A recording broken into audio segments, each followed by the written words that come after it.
Welcome to Co-op Mode, round 81. This is the official video game podcast of Seeker Friends Unite. I'm one of your hosts, Todd Oxtra, and from beautiful Sauvage, Minnesota, joined by the also beautiful Mark Carabin, the Canardian. How you doing, bud? I'm flattered and great. Am I as beautiful as Sauvage, Minnesota, or is it a close tie? What's the deal? Where's your ranking between me and city? Well, it's kind of gray, melty, snowy right now, so I'd say you're outpacing the beauty of Sauvage right now. Me on the inside. Inside beauty, outside beauty. It's all good. Anyway, I'm great. How are you? I'm fantastic. And the fun part is, I think this might be the longest stretch of hosts we've had. Geographically, I don't know. You guys are almost a continent apart.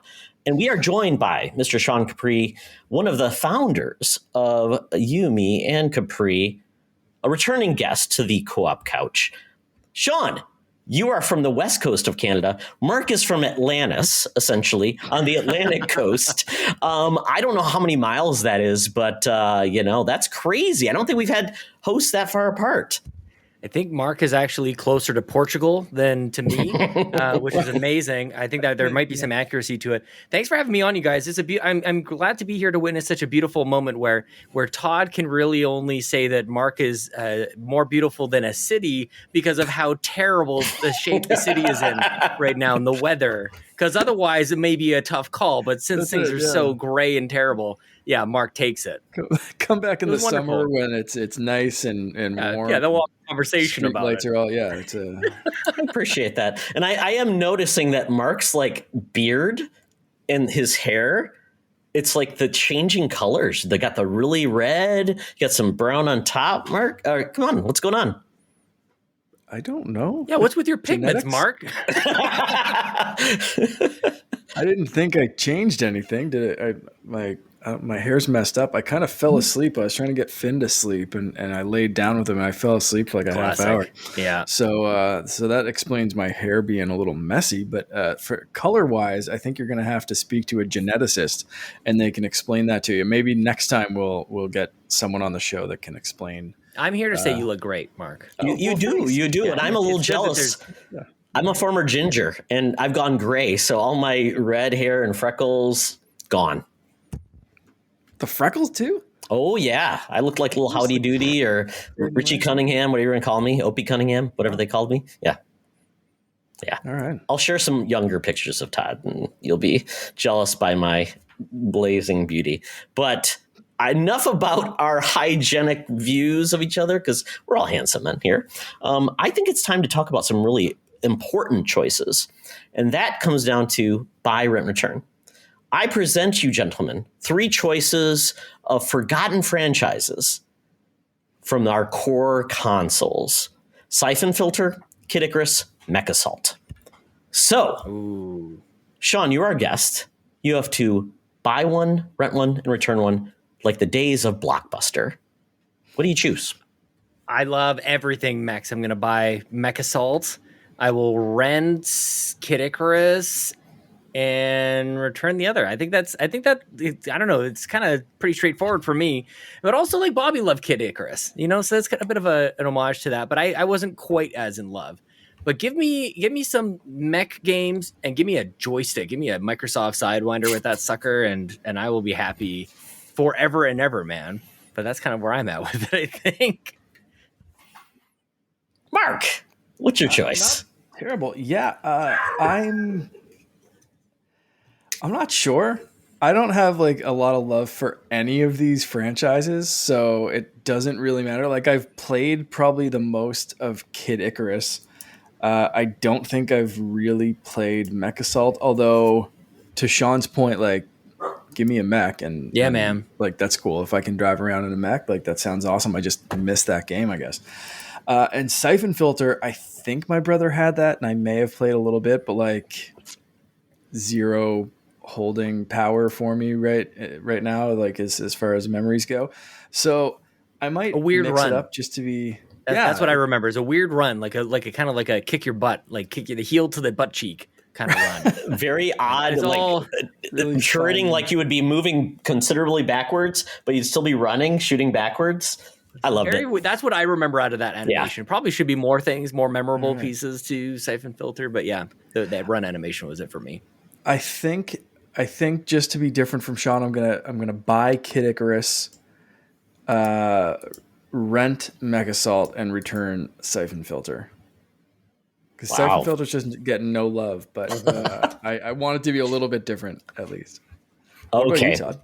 I will be the opposite. So I would buy Siphon Filter because the thing that all these games are, I never got very far in any of them. Like, and I think that's the hallmark of a lot of these games. I didn't play much of them, but Siphon Filter, I think I've actually gave it a little bit more attention. I would have really loved it. This is one of the hallmark, franchises for PlayStation, the PlayStation 1 era, which really hasn't been revisited. But it was kind of like, if it had been developed and carried forward, this could have been a cool franchise. But I mean, it was kind of held back by the PS1, and I think 989 Studios was behind this, and they were also making sports games. So very weird. But it was a fun, like, spy before Splinter Cell came out. But it was not exactly what's the word I'm looking for? It was not at all subtle. It was not subtle. You like go and wreck hell, and it's like, oh yeah. It was before Sam Fisher matured, I think. Maybe it was Sam Fisher was in this. He's like, I need to get better at what I'm doing, and I'll be in Splinter Cell. But I think it had promise. Mechasalt, stealth game with no stealth. That's actually pretty much to me. I gotta play this. Yeah, it was just wrecking hell. It was great. Kid Icarus. No, I'll go Mechasalt. Mechasalt, to your point, Max, it was more arcadey. It wasn't like the other games in the mech series where it was more tactical. And I'm like, you didn't feel really powerful in those games. You felt like, oh, I have to worry about my gas and my acceleration. And temperature. Exactly. Like, I'm overheating. Calm down. So not so much fun. But Mechasalt, I think you did a really good job with that. And that was one of the first games on Xbox Live. I got my Xbox Live to play that game live, and I ended up calling up Xbox support to cancel my subscription on the phone live. It was so weird, but it was still a fun game. So definitely a good rental. Kid Icarus, man, I suck at that game. I've never gotten past the first level, ever. And then that 3DS game came with the little stand, and then it was ridiculously hard to play on the 3DS. Like, I mean, your hands were supposed to do things they weren't supposed to do, but the promise of the game was huge. So I'm like, it was better with the new 3DS with the thumb nubbin. Sure. It did get a little bit more playable then. My son loved that game. I mean, he had nimble hands that didn't have to worry about arthritis or anything. And he talked about how much he loved that game, and the writing was just goofy and fun. So I'm hoping that game gets ported to the Switch, because it seems like an easy port because of all the controls. But there we go. So that's it, gentlemen. So console holders, bring these games back. That's all we ask. So we now get into what we've been playing. So Sean, what have you been playing? I listened to you just last before the Nintendo Direct with the Nintendo Drive, and you've been playing Pokemon Arceus, and then you played another game that was a Star Fox clone, apparently that was a thumbs down. Thumbs down, Star Horizon. I almost feel bad for giving it extra coverage to say don't steer clear. But I have adopted this terrible sickness, just like with podcasting, where I can't stop myself from starting another show. I think I learned that from Bobby. I can't stop myself from going onto the eShop into the deals, even though the eShop is a terrible experience as a customer and consumer, and it loads like Netscape in 1998. It's just an absolutely there's no cart, there's no nothing. Oh yeah. But still, I find myself kind of compelled by some of these games that are 90% off and $2.30 Canadian. And a game that looked a little bit like Star Fox. I'm like, yeah, I want to go pew pew some lasers in space. That sounds great. How bad could it be? And I tried it for maybe a level and kind of deleted it pretty quickly. So that's the thumbs down for the week. But I feel like, Todd, maybe you'll be proud of me. I played one of the what has become one of my favorite games of all time. Actually, originally released on the PlayStation 4 in 2018. I played it on the personal computer. God of War, boy simulator. Boy, oh boy, man, that game is, and it's not anything new. It's not like I'm breaking any opinions here, but this is one of my favorite games I've played ever.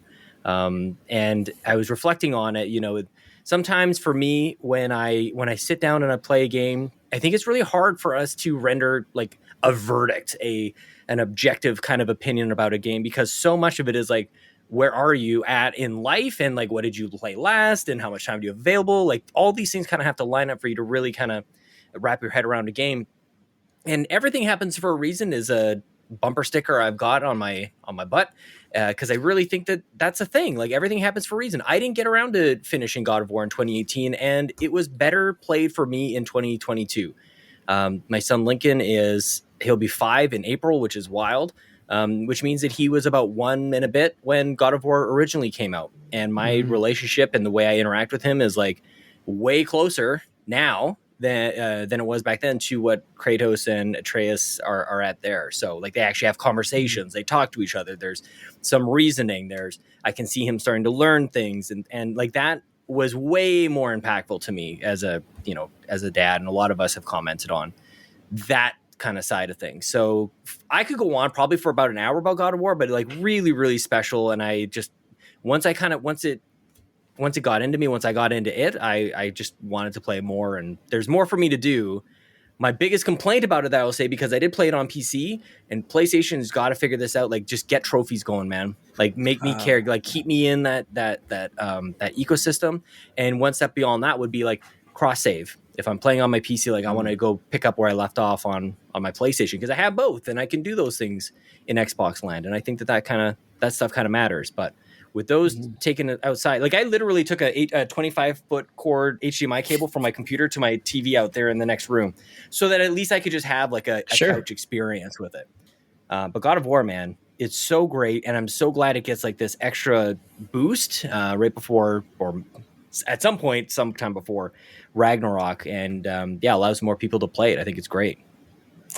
It's interesting, Sean. I played that when my son was 13, so it was the perfect age, because Atreus and Logan are like, we're the same age. The mouthiness, they get full of themselves. Then at times, then they get very clingy, and teenage years are. You gentlemen are on an interesting cusp, because it's coming eventually. You got time. Enjoy what you have now, because my son is going to be driving very shortly by himself. So that mix of just accepting your child as a mature person that is going to go beyond you and live beyond you. And you hope you are a good influence on them to make the right choices, because there are so many temptations. And as we saw Atreus, understanding where he could go and hoping those things in the back of his head reminds him of being the best person he can be. And that's all you can hope with as a dad. So it was my game of the year. I loved it. I mean, beyond just what they did technically, it was just I'm a huge story fan, and that's part of my experience with games and the way they bring them forward. And people say, well, games don't tell good stories. I don't think that's true. I just think sometimes they're more successful than others, and I think they're learning. And I think we're going to see games that just blow people away, and they'll have the best story ever told them through gaming and gameplay and interaction. So I think that's a thing with God of War that I think is the precipice for bringing us to the next level. And hopefully this gen, we're just in the cusp of what can they deliver with like Hellblade 2 and a lot of these experiences that'll just be fantastic, that you don't have to worry about. Is it going to be good? It's how good can it be? So that's really going to be awesome. Yeah, I mean, it seems just really free to explore its own space too, which it's every time you have a groundbreaking game like that, that's like, holy, like you really take notice. Kind of what happens is exactly what you're alluding to, which is other games are going to do that, but it will never feel as fresh. Like, I think with Pokemon too, there's a lot of comparisons to Breath of the Wild, but like Breath of the Wild did that 5 years ago, and there's going to be versions of Breath of the Wild that other kind of developers and studios are going to be picking up and draw inspiration from. But it's like, Breath of the Wild did it first.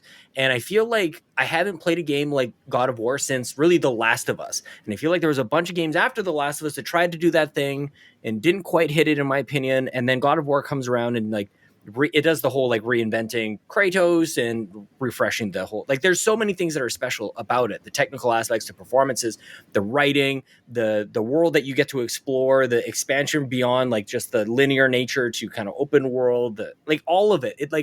It nailed so many elements of video games that I don't know. Anytime I see anything else try to do that, I'm like, God of War just did that. You know, it's gonna feel a little copycatish. So even for a sequel, I'm curious what the reception is going to be on that. And yeah, I want everything to I want game creators to challenge themselves to be original in the way that God of War really did. And it's just really special, I think, in that way. Very cool. Very cool. Yeah, I mean, it's awesome. The fact that it was on PC opened doors to people that, that may have never had a PlayStation, and that's perfectly fine not to own that system. It's just sad that people aren't experiencing all the great games, and hopefully we will see PlayStation's catalog go more places, so it's not an excuse anymore, well, I don't have that console, because I hate to see people ignore some of the best games in the world because I just didn't have the box. Yeah. Well, you know, we heard for years and years all the PlayStation fans don't need to buy an Xbox because they already had a gaming PC. So, you know, you can just play that too. Absolutely. Yeah. Exactly. Yeah. So Solved. I'm going to get anything else, Sean, that you've been playing that you enjoyed? A little bit of Pokemon. I'm still kind of in the first area, and I'm just kind of really enthralled with the world itself and the mechanics. And I always seem to name the characters in these anime games my kids. So I've got a little Ellie running around, and in Monster Hunter Stories, it was Lincoln, this cute little anime character named Lincoln, which was very, very sweet. But I'm really enjoying it, man. Like I've basically dedicated the last year to just try to like get into and kind of understand Pokemon, because I've been, you know, spending years on We the Gamercast and meeting people who grew up on Pokemon. I'm like, I've got no connection to this thing. Like, I don't know what that is. I don't know what a Litleo is. Like, I guess he's like, I've come to learn he's very, very cute. And so it's been fun to get to know it, because it's just, to me, I just like learning things, and I've kind of dedicated a little bit of energy to that. And then of course, I've got 2 kids who are like perfect age for Pokemon. So this is why you have kids. I think it's like within the top 5 reasons to have children is to, you know, get back into things you missed. So yeah, Pokemon Go was kind of the gateway drug. It was the on-ramp into Pokemon, and I played Diamond in the fall, and now this one, it's like, I don't know. I don't have like the jaded 20 years of Pokemon gaming that a lot of people do. And to be honest with you, I don't know if I would have made it if I was there the entire time. I don't know if I could have done decades of the same thing over and over again, because I already feel the power of how refreshing this is. I like running around and seeing an actual like tree with some materials on it, or a rock or something that I can go grab. And it makes sense that I grab a Pokemon from my pocket, or a Pokeball, I throw it at the thing, and I get the materials. Like, I like that a lot. And so, yeah, and it feels like it's maybe an actual console game, you know, rather than a handheld game that has been ported.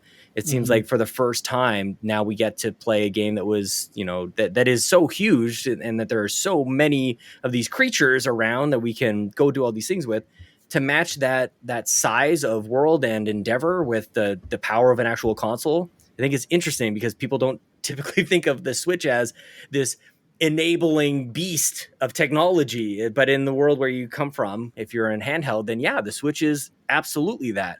And there could be kind of like an if we ran Nintendo moment of what else lived only on handhelds that could really benefit from the power of the Switch. I just love that notion. It's so backwards. Yeah, that's been my experience with Pokemon Legends, and I'll just jump in there because I am the person that's been playing every major iteration for the last 20 years, starting with, you know, Red and Blue, and jumping into this one, it does feel so different, and it does do a lot of stuff that I think, Sean, I think you nailed it. I think it feels like a console first game, where even Sword and Shield felt like such an iteration. Like, yes, they looked prettier and they were more open and broader, and there were different areas and stuff, but it was still the same kind of formula. And yes, in this one, I do miss some of the population. There aren't as many trainers. There's not as many battles with people hiding around every corner, and it doesn't feel as populated. But that's also kind of the point of, you're in this early kind of feudal Japan setting of like, there's villages here and there, and they're just popping up, and like, you know, like you get a sense of talking to some of the characters, like there's been some fights, there's been some more. These people moved here to try to get away from some of the BS that's going on, and they're kind of setting up shop here, and they're trying to kind of get along now with everyone. And So you get a sense that this is kind of a crazy kind of world, and they're just starting to develop Pokeball technology and all this kind of stuff. So you're seeing where it all starts, and I'm really, really, really enjoying it. To your point, where it makes sense that you can just see something, and if you can bing a Bidoof in the back of the head with a Pokeball, then you can catch that thing without having to battle it. And other times, like a Pokemon will see you first and be like, "Not today, MFer," and it'd be like, like they'll charge at you, and you have to try to react and hit them in the face with a Pokeball or throw out one of your other Pokemon to defend you. And if not, like that thing's gonna take you out. Like you're gonna get hit in the face with a hyper beam. Like I got poisoned the other day trying to run away from something. I was just like, what are you doing? I wasn't even trying to catch you. I wasn't bugging you. You were just there. And I was like running through the field and you just shot me with your poison. And that is very rude. And it's just, it's such a, like, but it makes sense. Like if you're out and you piss off a crow or something, or some kind of like, badger sees you, it's going to like, poop on you. My territory. Like, come on. And, and other animals are just like, whatever, do your thing, man, do your thing. So it's very much real world animals with superpowers. Like you can kind of imagine them reacting in this way. So, is there another game that has done that ever? It reminds me of like Detective Pikachu, at the beginning, and he's kind of in the field and they're going to go try and sneak up on that Cubone. And it's like, it doesn't really work out for him. That's awesome. No. Like that's kind of what this is. And that kind of gives me another sense of where they could go with this. This is ancient times, but they could go like, what if it's like right in the middle of Tokyo, Japan? I think that would be so cool. Yeah. And that's what I was just going to say is I'd love to see this going back to the mainline Pokemon setting. Like, can they go back? And we've heard this with Breath of the Wild. Can you go back to the pre-Breath of the Wild formula? Yes, people are saying they want dungeons and they want this and they want that, but like going back and playing Ocarina or Twilight Princess or anything else, you start to feel like, oh man, yeah, this like they didn't really. There was like pre-Breath of the Wild Zelda, and then like Breath of the Wild, and like anything after that, you're kind of like you're expecting more. Yeah, you're expecting something to have changed in the DNA of the game, like at the base level of this, and they can't really step it back. In Nintendo games, I think you always just want to feel the creativity that is born out of the limitations, right? You don't want to go back to the old games that were because they're fun back then. They were fun back then because that's exactly what Nintendo was doing back then, which was they were limited by technology and they created a workaround that happened to be kind of an interesting bit of a gameplay hook. And I think that's where they will always be, and they will always be kind of forced to come up with interesting solutions, which when they then give themselves a little bit more power to play with, then it's like, okay, now we've got something on our hands here. Now we've got this gigantic open world with Breath of the Wild. But with that said, like I think about they now have a similar situation with I would have gone back to like 2D Zelda. So like that's probably where you can kind of go back and forth. And I think that's probably where Pokemon can kind of go back and forth here as well. You can have these bigger open world, more advanced kind of experiences that come out every few years, but there's still, lots more to remake. And there's probably more traditional style Pokemon games that they can do, or MOBAs, or God knows what else. Yeah, for sure. But I'd love to see Pokemon Shield, like the next iteration of that kind of world, more populated, traditional style Pokemon, but like with some of the even like quality of life, living world stuff. Like I can't imagine them not taking some of the stuff, whether it's collecting materials or just the way that you interact with the world and Pokemon in the world. Like I can't imagine them going back to a Shield Sword type game without some of these improvements. So it's to me, it's like, it's a fun offshot, but it's also redefining what I'm going to expect from the next generation of Pokemon. It's really impressive. Well, and I think that's good for us as grown adults who can, read and we've played all sorts of games. What I'm curious about is the role that Pokemon plays in introducing like almost like it's like baby's first RPG. And like, is this as friendly to brand new players? And I mean like brand new players as the old style is. And I don't know if I'm equipped to even answer that. It does seem a little bit more complex, Oh, it but I'm not definitely sure. is. Right? Like, Yeah, no, it definitely is. And I think, but I think that's okay for a series like Pokemon, because I think there are remakes, but even those, like Pokemon's always been very text heavy. If you want to right. really understand what's going on, and even the rock paper scissors mechanic of this is strong against this and this, like it's not a great first game, I think, for anyone. Like that's Mario, Kirby, Yoshi, that Yeah. kind of stuff. Right. So I think that's kind of what they attempted to do with the Let's Go series, because that can literally be like baby's first Pokemon, Yeah. of like you're using one Joy-Con or a ball, and you have one little joystick, and then you shake the thing to throw a ball, and that's as much as you need to know. Like throw voice acting in that, and you don't even have to read. Like you could literally give that to a 4-year-old and be like, here, go throw something at a Pikachu and try not to break my TV. Like please use a wrist strap, and you're good. Like so I think. Yeah, I think Pokemon can have those different sects. And I think because Pokemon themselves are so cute, people look at it and say like, oh, this is going to be a cute game. But that's where you have Pokemon Go, the Let's Go series, even the remakes of the older games. But again, like you start to get into very text heavy things, and holy crap, this game is text heavy. Like, especially early on. Yeah. If I was in a different mindset and didn't want to play this game so bad, I probably would have put it down for a bit. And I'm guessing that's that. Todd, you're laughing, and that's exactly how it hit you, isn't it?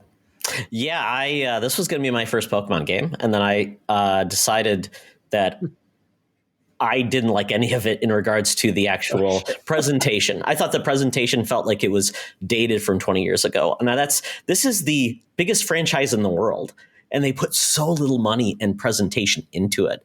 And I'm like, I when I was just joining the Air Force, I watched the Pokemon cartoon anime every day for some reason, or whenever it was on.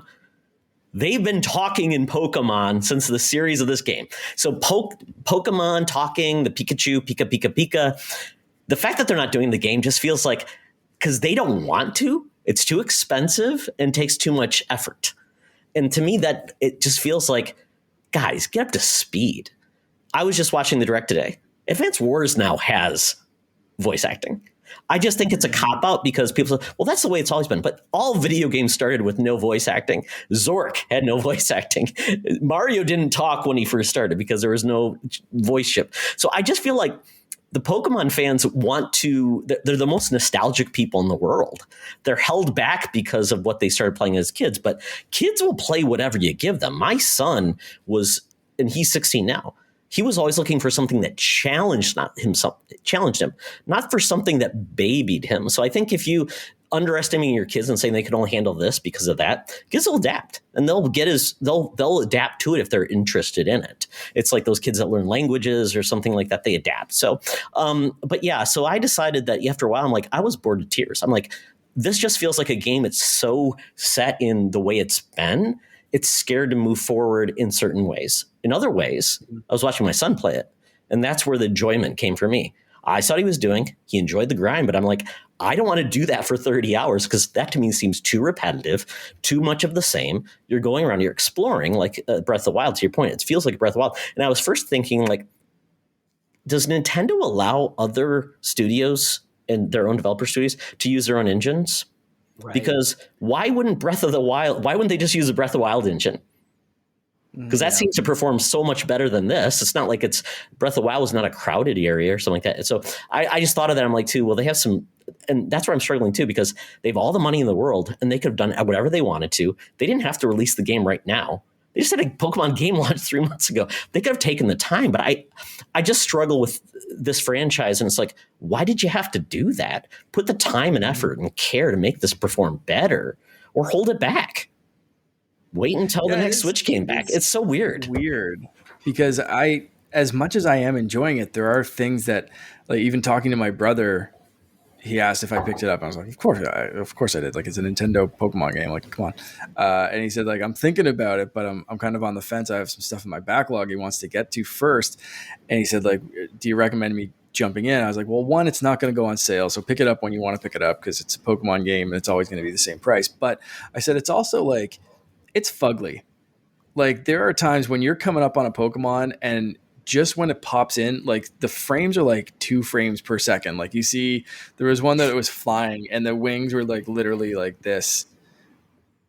And it was not smooth. And I'm running up on it. And as I got closer, the animation started to get better. But it was just kind of like, that's a weird level of unpolishedness for, like you said, that one of the biggest franchises. And it's Nintendo. They're known for their polish. And it's like, and they make more money than God. They're the most profitable part of Nintendo in the world. And it's like, rather than pocket it, invest in that studio. Take some resources. Get a good engine. These things, or share accordingly with your great developers. It just seems an odd approach to a series that is that big.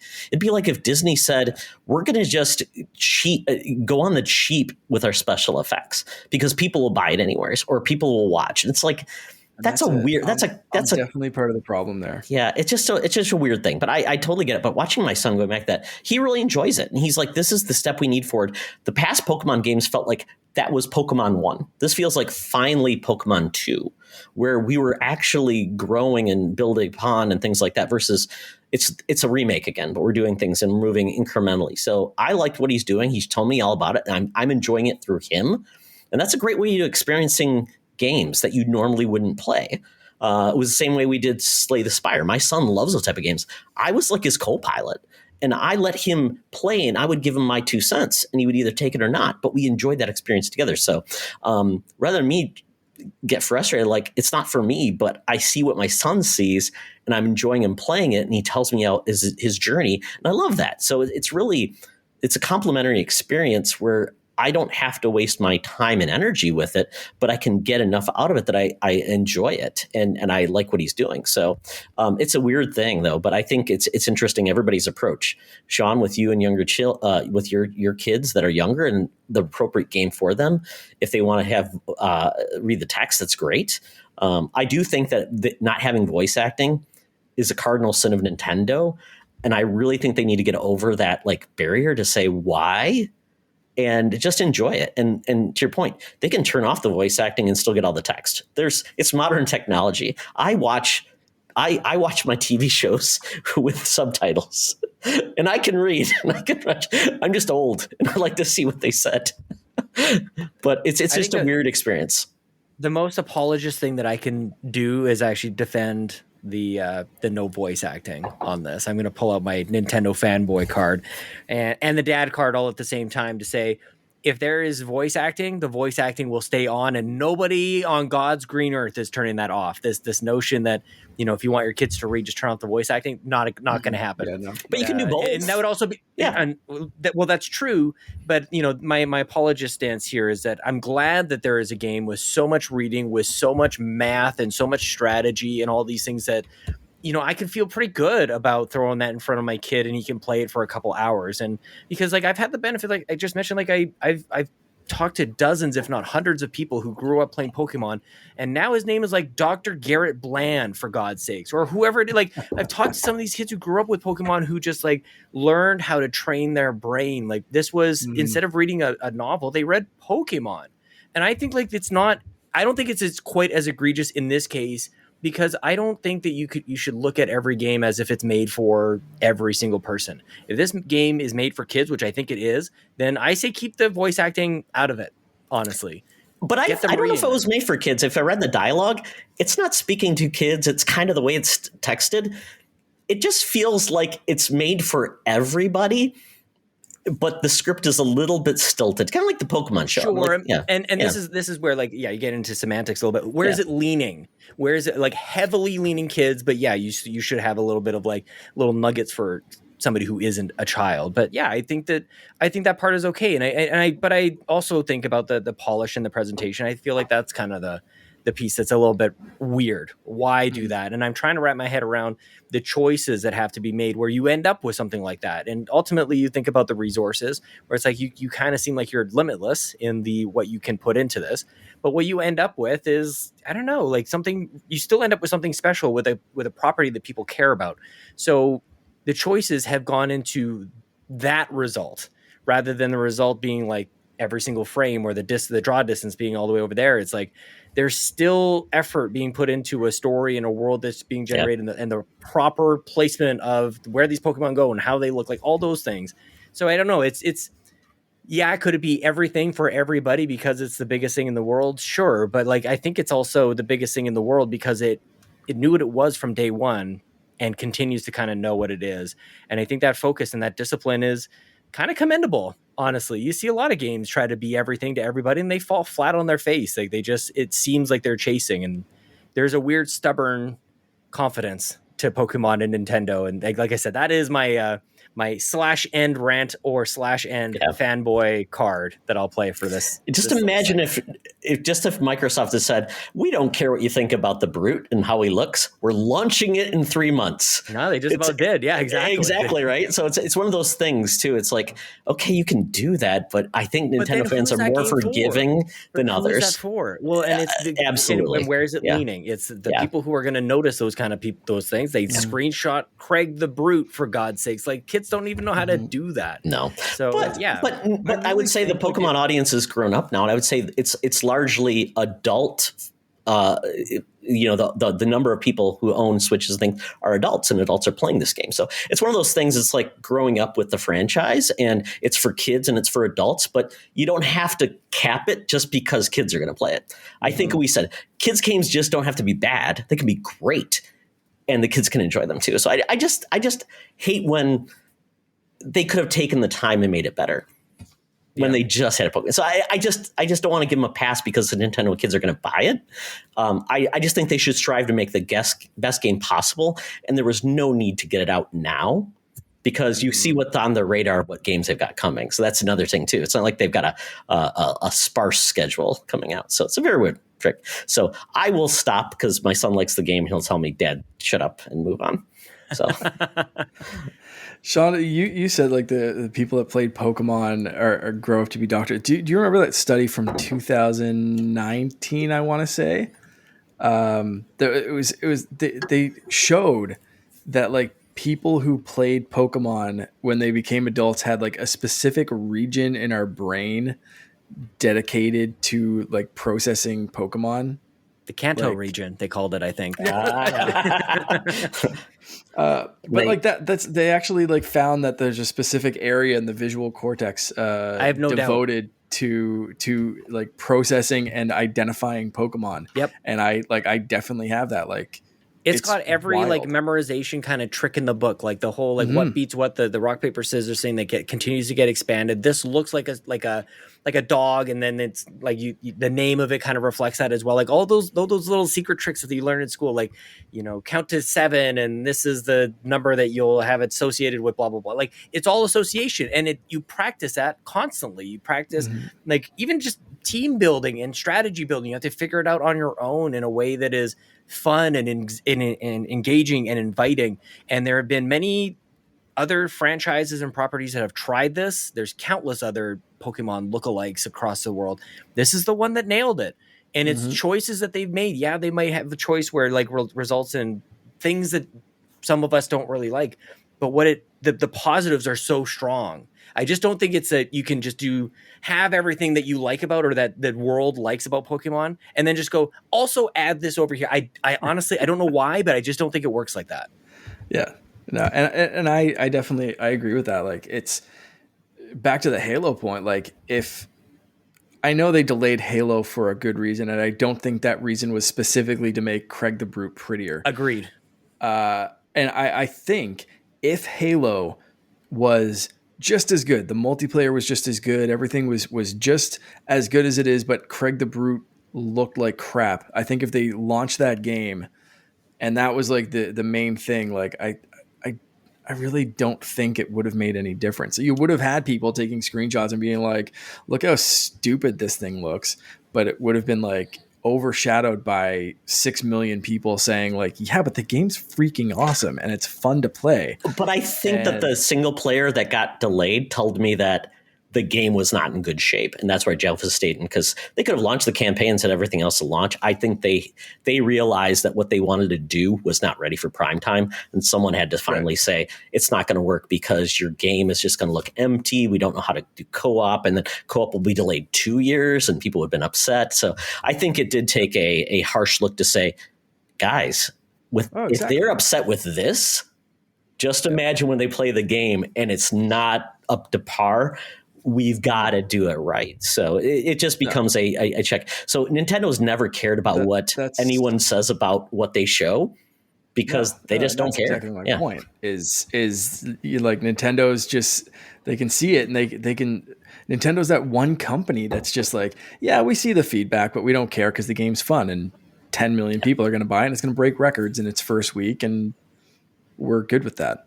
And that's the arrogance that I think maybe is tipping Todd off a little bit. And I get triggered by that as well. I can't stand it. And when you can smell it, it's hard to avoid it and to ignore it. When you get like you'll buy it anyways. Like, come on. I hate it. I was, loud and argumentative about Animal Crossing, and really and I get it. I'm never trying to dissuade anybody, or everything that Todd said, every syllable is correct, is accurate to, like I said, every single syllable of it. But it's just a matter of how much you kind of decided if it's going to impact you or not. Exactly. And it is a pass. It kind of it either looks like, feels like, smells like, maybe is a pass, and maybe it is. But that is definitely something we do on a day-to-day basis with everything. We go, well, I guess this part of the shortcomings don't bother me as much as maybe somebody else, so I'll dive in. Animal Crossing, I think, is egregious on that front. You can only have one island. Are you nuts? No, you don't have 3 save. I've had 3 save files since the original Legend of Zelda. What the heck is going on here? So that's why we don't have 2 Switches in our household, Sean. I was like, I'll let my son play Animal Crossing. I'm not buying another damn system, and it's $260 to even start another Animal Crossing game. So that's the thing. I'll get that will bend me out of shape 100% and 100 times more than no voice acting, even, because at the very least, if there's a benefit to my kids, there's no benefit to my kids for having one island. There's nothing. You can't Nintendo spin that to me at all. It's like having to have a second Xbox to play Destiny 2 for 2 accounts. Can you imagine? It's silly. It's dumb. And I tried it. Our friend Sean Nias, I try to walk him through Nintendo because he's a big Xbox fan and things like that. And he's trying to figure out for his kids, what can I do? I'm like, just buy physical carts. If you try to share digital, you'll be screwed. You'll be upset. Just buy carts and share. Yep. And if your kids lose them, then it's on your kids, not Nintendo. Yeah, make 3 strikes in the route, and they still taste to the gross. I've not tasted them yet, Mark. I'm not doing that.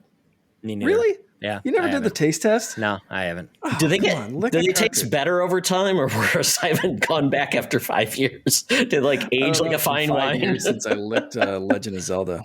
Did they have an expiration date? Could you get poisoned? That bad taste just actually kills you eventually? I'll go lick a cartridge and find out. That's George Costanza's fiance. Oh no! I'm not going to lick all of my cartridges. Okay, just one. There's a limit to Mark's insanity. Is I will do one that I got from my launch. The Breath of the Wild cart. Maybe if I'm still alive. It finally tastes good after all these years. Oh boy, Mark. Any other games? No, just that one. Okay. So I've been on a laundry list of just trying games out of my comfort zone. So I did Pokemon, then I retired quickly, gave it to my son. I tried Tales of Arise because of Mr. Sean Capri recommended it. So it was on my Christmas list. Got it on PlayStation 5. I'm like, I've got a good gap. I just finished Horizon Zero Dawn. After a gap, I played some other games. So I'm like, I'm going to try this. It's going to be my game. Because Sean's like, this is the game. If you are into JRPGs or you're concerned about them, this game might be the gateway drug for you. I played Crimson Nexus, and I always get that game wrong. Is it Scarlet Nexus? Scarlet Nexus. It's a different red. So it's one of those. So I played that game, and I liked the combat, but the story just was not enough to draw me through. Kind of got annoyed with the characters, and the combat just got a little bit repetitive. So I put that one on pause, and I said, okay, I'm going to try Tales of Arise because I just want to give this a try. And I don't want to make an assumption on a game series or a franchise like a JRPG, and I want to give this one a try. So I did. The combat was interesting. I thought it was a more of a action RPG. You get members of your party. The story is essentially you are a planet that's been enslaved by a group, and you're a man in an iron mask. That's based on a what is it, Dumas, his book by the Three Musketeers. Yeah, Dumas Leonardo DiCaprio. Yeah, exactly. And you're basically you find out exactly. It's based on that story in outer space and with JRPG antics. That's where we're going. You are a character where you feel no pain, but you can get like burned to death, but you're okay.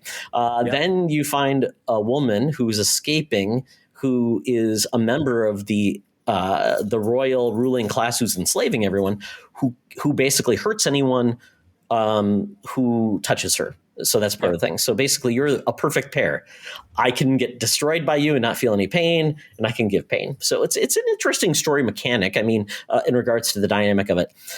So I was in for the ride.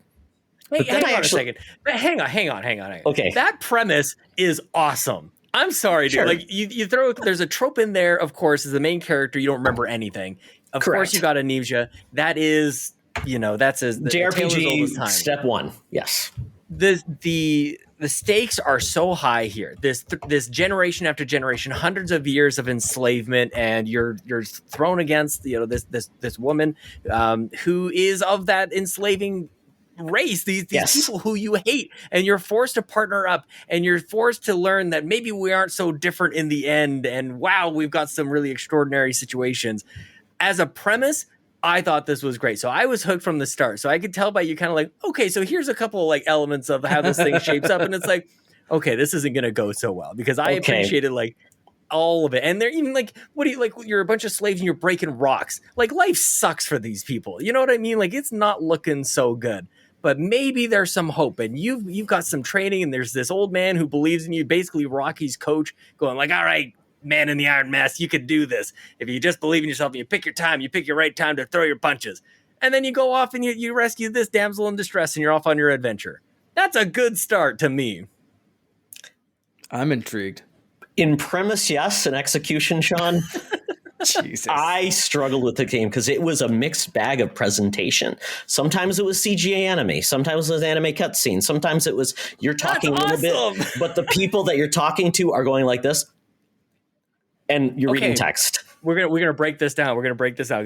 This is like my favorite thing I've done in a long time. The anime, the cartoon, the hand drawn stuff. That's when you know shit is about to go down. That is when something big is happening. So you take notice. You're like, oh snap! Like they're really going for it this time. And then you get back into the everything else.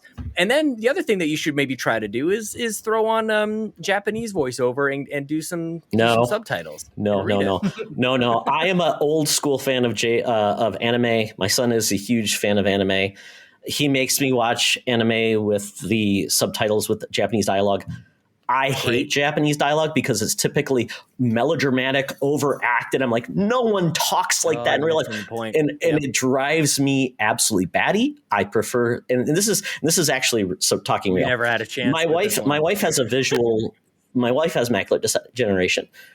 So the fact that she needs to have voice acting to me is always an excuse for people that don't understand that some people can't read subtitles. So when you don't have that, guess what? You shouldn't be like, it's trash except for this. So that's a special place in my heart that I always feel like people just don't understand. There's blind people that they can't watch that. And a lot of people, if I'm too busy reading the subtitles, I'm not paying attention to what they're experiencing on their face, the actual part of acting you emote. So to me, it's like, I get it, but for me, that's not the way I absorb. I have subtitles if I miss something from a dialogue standpoint, but for me, it's just a standpoint that I just don't agree with.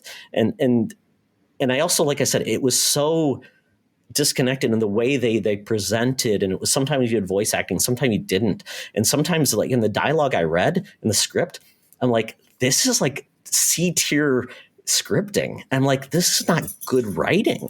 So I just struggled. And like, if the story wasn't enough, and then I actually experienced like the mapping where you needed to go. And I'm like, it's not showing me where the main part is. And I have to go back to this. And I'm like, I don't think this game is as good in regards of execution as other modern games. I think it felt like it was a game from the PS3 era And because this game, a series, the Tales game, I know it's been struggling with just trying to get up to speed. It still feels like it's a couple generations behind in execution. Like if you compare this like to Mass Effect, it like doesn't even hold a candle in the execution, the relationships, and the dialogue and the way it's presented. So I think just compare it to the greatest Western RPG that's like ever been made. But I could even bring out more examples that aren't the greatest. I could bring out others, and I just feel like even like some modern games. But I felt like this, but I just felt like this is just not up to the level of like. Yeah, compared to The Legend of Zelda, this thing is ass, man. No, compared to the Breath of the Wild, I will give it a kick. It had a better story than Breath of the Wild. From Game Pass, and comparing that to Super Mario Odyssey, you can. Really it was better than Super Mario Sunshine story. I will give you that example. But no, I think even the way that we kind of like approach this game, I think just speaks to like what do you look for in it, right? And so, and it's exactly what I was talking to before, like the things that I can kind of go, you know, what systems are there or aren't there that maybe make it a poor experience for somebody else. Like I kind of go like, whatever, I'll just go like search for this side quest. I mark that as my active quest, and I'm going to go to the marker on the map, and that's going to be what I do. And I'm going to beat up some bad guys along the way and get some XP and level up. And that's a good enough experience for me, even in the way of, and especially if you keep with it, then this is the classic RPG comment, just stick with it for the first 15 hours and it gets great. I have a hard time telling other people to spend 15 hours because it's a lot of time. Like and we're all busy. It's very difficult to do that. But my experience was that I did stick with it. And what I found was that every time I went from one world to the next area was more interesting than the last area. And nothing is what it seems. This game and games like it present itself in a way that you think you know everything. And it's so amazing because the characters come across, especially at first, that they're super one-dimensional, and you think you know what they're going to be going through this entire time. And it actually becomes almost like a cliche in and of itself that they don't do that they all have a really interesting arc as they go through. And if you thought that this guy ruling this area was bad, wait till you see the next person, and they've got a special ability, and the situation that is impacting the citizens of the next area is even more dire or more crazy, but not necessarily just because it's more extreme and it's hotter or, you know, more explosions. It's different. There's a different scenario in each area. So yeah, gameplay is what it is, but I was like captivated by the setting and the stakes and the like completely uphill battle. This is where you could maybe compare it to Mass Effect, which is, it's the end of the world. Like this is like, it's all or nothing. And like, it's basically a suicide mission. It's almost you're almost never going to get out of this thing alive. I was in for the ride for that. But yeah, you kind of have to accept a few other tropey things and repetitive battles and all those kind of things. It kind of just, I think the one thing would say Wyvern Strike. I heard that like 25 times. Like I cannot hear that one more time. So yeah, I this is for certain people. I think if this is your first JRPG, I think if you're not hooked by the first 3 hours, you probably are not going to be in for the ride because I don't think the storytelling changes. It just probably builds more to the story. But so if you don't like the fact that you're reading a lot of dialogue, but then it's mixed, because that was my problem. It just felt like it was a mixed bag of how they chose to tell their story. And I just feel like disconnected a little bit. So, well, for me too, like and this was me having to read the subtitles, and maybe in some cases, whether you have it on Japanese or on English. I did both. So I was actually reading what they were saying plus the subtitles. I'm like, right. Oh, okay. Yeah. For me, and I have an issue, and I don't know if you guys do this as well, but like when a lot of times, like I'll just read, or like when something is presenting itself as a cinematic or something, I'll just look at my phone and think I'm listening and think I'm paying attention. Then I look up and I realize I've missed the entire thing. But because I forced myself to read it because it was being spoken in Japanese, like I was locked in. I was not looking at my phone no matter what was happening. So I kind of created a couple scenarios for myself that kept me engaged, even though, yeah, if you're in a different situation, maybe you're looking at your phone or you're waiting to like go get a sandwich, or I don't know what people do in between things. So it was one of my favorite games of the last year. So I'm sorry you didn't like it, but I was disappointed because I'm like, well, maybe this will be the one that gets me. But I'm like, I think I found with Japanese games, I love Capcom. It's probably one of my favorite developers. They're a Japanese studio. And they just have a different approach than a lot of other Japanese developers. I think they're more engaged with Western storytelling in a lot of ways, the way they present, versus others. I feel like they are hardcore Japanese, and it's like you've got to really like Japanese culture and the way they tell their storytelling. And I feel like that's Bandai Namco in this instance, the way they're doing Would you say like Monster Hunter? Like when you say Capcom, like that's I think it's one of the exceptions. Monster Hunter is a series I don't like, but I think of like at points like a Devil May Cry, which is just weird as hell. Cool elements, but the storytelling is just like so B tier. It's like they think they know what Americans doing, but it's just like that the gameplay gets me through. But like then like they do other games, I'm like, oh, I just love it. Like they do. Capcom is making Resident Evil, which is just like they're trying to do Western storytelling in that series. And they also did that with like some other series. So it's just a weird mix of things. It's like, okay, I'm trying though. That's why I'm like, I'm going to go out of my comfort zone and try things. But I'm not going to put 25 hours to know that I don't like it. I'm going to do your game developers. You got to win me versus me having to put all into you. So yeah, check it out. There's nothing quite like really giving it your all. Like I really want to try this and it still misses. Like I have countless examples of that, and it's not absolutely. It's not good. Yeah. So then lastly, just really quick, pivot that Ghost of Tsushima Iki Island. This is a Western studio doing a very Japanese type game. And wow, I love the main game, and I'm playing the DLC portion, the director's cut, and I'm all in. I'm like, this is what I want.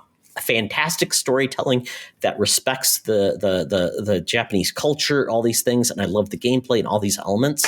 So good. So it's just like know what you like sometimes. Just trust yourself and try things as well. And I will give one shout out. Try Dreamscaper.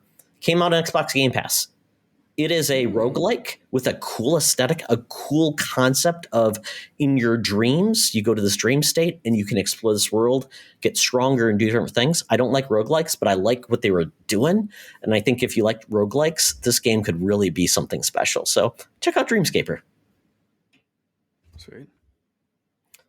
All right. Well, we got one news story very quickly because we talked about Activision Bungie last week, Activision Blizzard last episode. Now Bungie has been bought by Sony.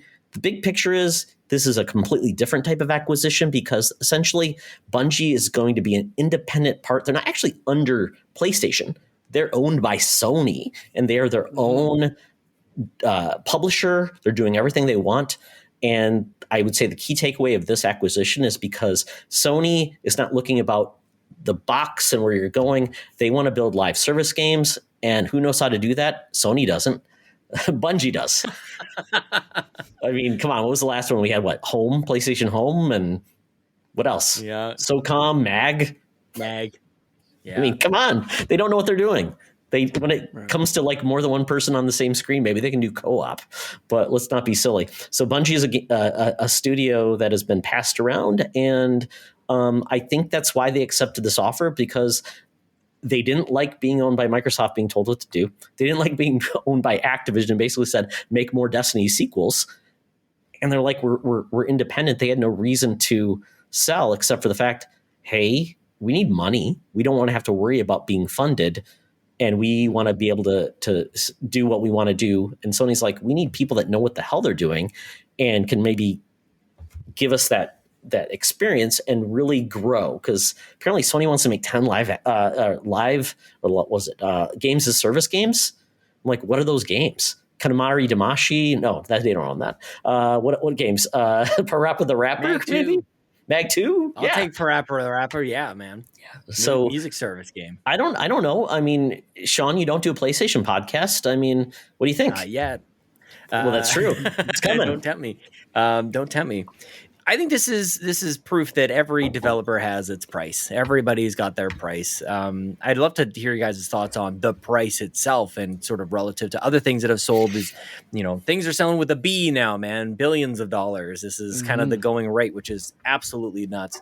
But yeah, I think Bungie is just a really interesting overall developer. I think probably some of the most talented developers and talent in all of the land, as our good friend used to say.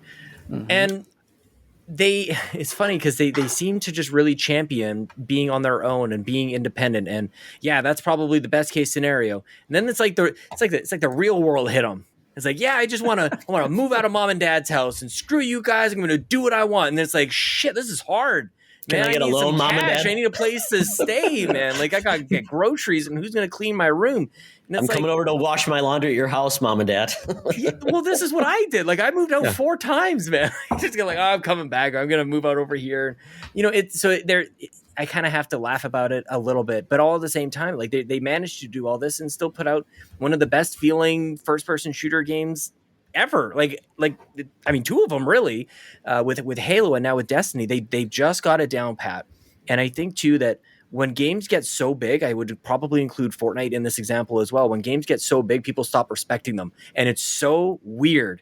It's so short. League of Legends is probably another example. Some of these absolutely like bigger than life, larger than life games. They're so popular, you stop breaking down like what makes them good. And Destiny is right there. So this is a huge get for Sony to have in their portfolio, and it's really interesting even just to talk about, because it's what I'm hoping from these acquisitions is that it is more than just exclusives, and we know that already, that Destiny's going to persist beyond PlayStation, which is great, and everybody feels good about that.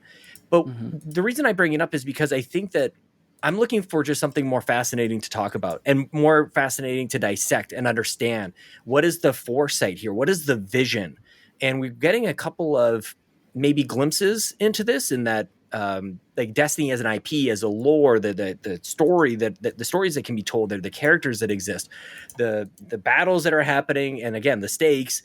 What is happening? And it can be told well beyond video games, and that's where like that really tickles me more so than probably anything else here, because I think we're on a bit of a precipice here where comic book movies were maybe around Spider-Man, you know, after so much had gone wrong, and where somebody's going to figure this out right away on how to translate video game IP and lore and everything about it to dominate the earth. Like video games have, I feel like video games, and maybe somebody can correct me if I'm wrong, video games have always been bigger, better, more revenue generating than comics, and comics have become just gigantic in their IP. So what happens when somebody figures out video games and manages to make those $3 billion movies and books and TV and whatever else? Like, I just feel like it's there, but maybe not. Maybe the fact that comics were limited to literature and books, and you like, rather than letting, say, gameplay take over some of those more important factors, maybe that's the reason that comic books have proliferated in the way they have. But yeah, this Bungie thing is fascinating, and I can't wait for them to go back to independence and be bought by Sega or whoever the hell else is next. But yeah, I mean, this is really interesting to see.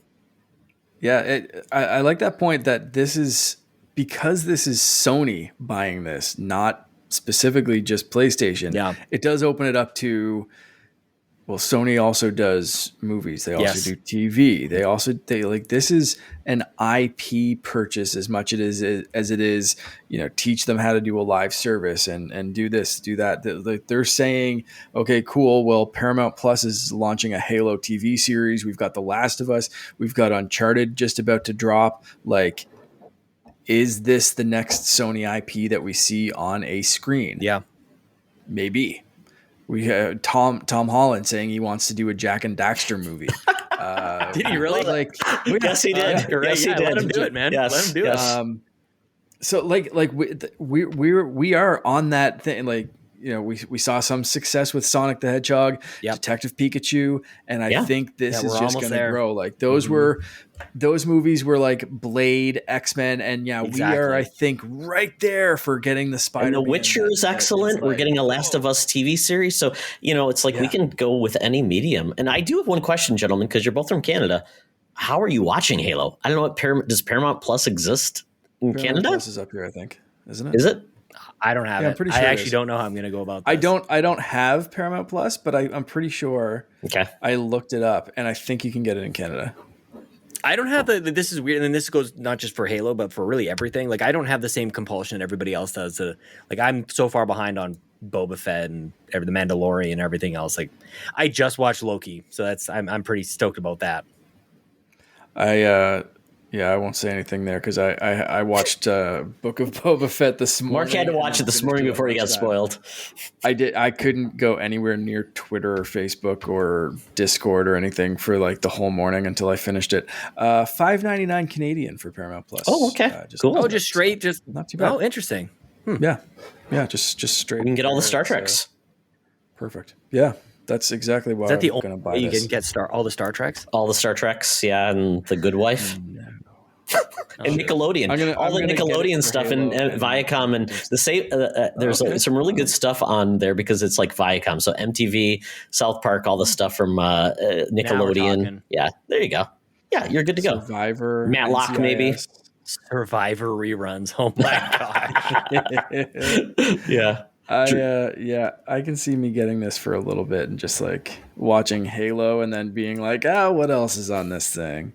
Well, Todd, you kind of alluded to something there too, though, like in terms of the purchase. Like when you look at Sony and Xbox, more than just the IP, it's teams that make games, they crank these things out. They're like with Call of Duty and StarCraft, Warcraft. Like actually, I think about Blizzard a little bit more closely to Bungie, and Sony just continues to add writers, man. Like that's what I really think is of value here, because you need a world for these games and these stories to be told within. I think that's so important. You think about even like Gears of War, like, and how much I would say like Xbox kind of struggled with like, where are we taking this world after the first three? And there's been a lot of work that has gone into that, and I'm very curious to see where they go. But it's just like every time you fire up a Sony game, it's like that story is there. And the writing is there. It's 100%. And yeah, I think that's where Bungie is. They proved it with Halo. They're the ones who created that world and that lore. Destiny is right there. What they're creating next, it's like they've just added a behemoth when it comes to obviously the technical prowess and the ability to lend itself to all those things. But another just juggernaut on storytelling and creative, which that can't be understated. Mm-hmm. Yeah, and Destiny needs a big audience, and I think that's what all these games that are games as service, they need a big audience. So that's where I feel like we're all going. We're not just dealing with like exclusives anymore. We're dealing with like Roblox, and we're dealing with Fortnite, where it doesn't matter where you play, you can play it. And it's where do you get your audience going? And Mark's the biggest Fortnite fan I know. And the fact that he can play it anywhere makes him happy, because he doesn't have to feel like he's tied to the device. So, and I think that we were going to talk about where we're headed in the next 10 years. And I think that will be the common theme, that the box is less important than the experiences you can get wherever you can go. And I could definitely see a future where Nintendo says, I don't care where you play it, but we want to bring the specialness with the input you bring to the game, the controller. If anything else, Nintendo deals with the way you feel when you're playing. And if Nintendo said you play our games anywhere, but you've got to bring our Nintendo device, I think that would be good enough. It's funny, and I don't know I don't know if we're diving into this right here, and Mark is a great person to ask about this. Is like, I feel like it's like Apple, in terms of wanting to be everywhere. But do you ever become like so open source? It's like, Android is what it is. They'll let everybody make. Google will make anybody make an Android phone.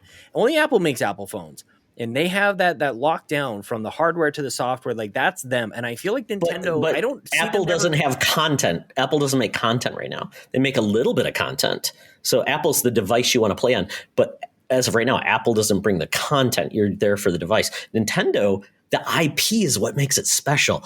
The Switch right now, you can play docked, which means then you could play that game anywhere. So it's the IP and the experience. I would disagree. Well, I mean, with the Steam Deck coming, you can go on the go with Steam Deck now. So essentially, you can play Xbox, PlayStation, and all the Steam library. Whereas the Switch, what can you do on the Switch docked that you can't do with any other controller? Well, and I guess the comparison I'm trying to make is just the apps that Apple make are part of the overall Apple experience and the ecosystem that they create. And I think that is similar to what Nintendo does with the software that they create that is only available on the hardware that they create. Correct, I think but the content you're absorbing is Apple doesn't make that. So if Apple didn't offer content and they only offered a device, right? I mean, essentially. What do you mean by content? If you're talking games, I'm going to agree with you. If you're talking content overall, I think we've Well, seen you have an well, I would TV say, shows and but the movies, Apple TV is they're making the least amount of content than anybody else. So now people aren't getting the Apple device to watch Apple TV shows. They're getting the device because of the experience of being an Apple. Same thing when people go to Google, things like that. But it's like Google's not making content right now either. So that's where I like Nintendo. And that's where I don't want to segue, but I always think in the future, I think if what makes Nintendo special is the way you interact with their games, the waggle, the touch screen, the whatever, the DS2 screens. If you take away the device and you say, I just want to play a Nintendo game, but I want to experience it in a cool way, the controller essentially becomes the unique part rather than the box you play it on. Because like the Switch, like I said, once you dock it, you're playing with a Pro Controller. There's nothing about that Switch box that makes it unique. And you can have 4 people play it on a TV. When you take it on the go, then you've got a Steam Deck. Steam Deck is taking it on the go with a touch screen and controls and a bigger library than anybody and their brother and can play it anybody else. So I'm thinking maybe in the future we don't have to worry about Nintendo games just being in a Nintendo box, but they bring their specialness with the way you interface their games. Yeah, we'll see. I mean, it'll be interesting. I feel like Nintendo's going to be the one to figure out how to like the secret to the future is just like how do you become so invaluable, like or so valuable that you can't live without it. And this whole like notion of the metaverse, like there's going to be some sort of tool, there's going to be some sort of device that unlocks the metaverse. And in that way, I don't know that exists. I don't know if it's like a next gen version of a phone. I don't think that's the answer. Somebody's going to figure that out. And if Nintendo can somehow tap into that, then yeah, I think they do manage to just like totally blindside everybody else to get in everybody's homes and be, something that everybody wants. And they tackle it in a way that that nobody else is looking for. Everybody else is talking about strapping a VR headset to your head. And that might be the answer. That might be exactly what this whole metaverse is about.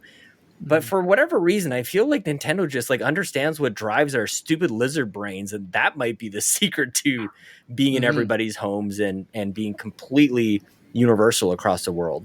Here's a hint. It's cardboard. Well, exactly. Like, and they're just stupid enough to try. Like, they're crazy. I should say they're crazy enough to try it.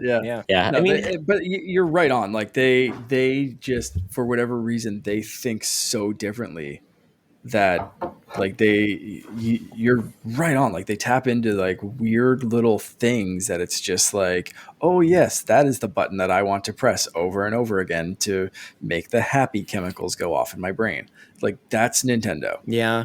There's a lowest common denominator thing there as well. I think that can't be, it's because it's kind of lowbrow. It's like, this isn't the smartest thing. Maybe when you look at it, it's not like the most detail and not pushing all the P's and frames per second, blah, blah, blah.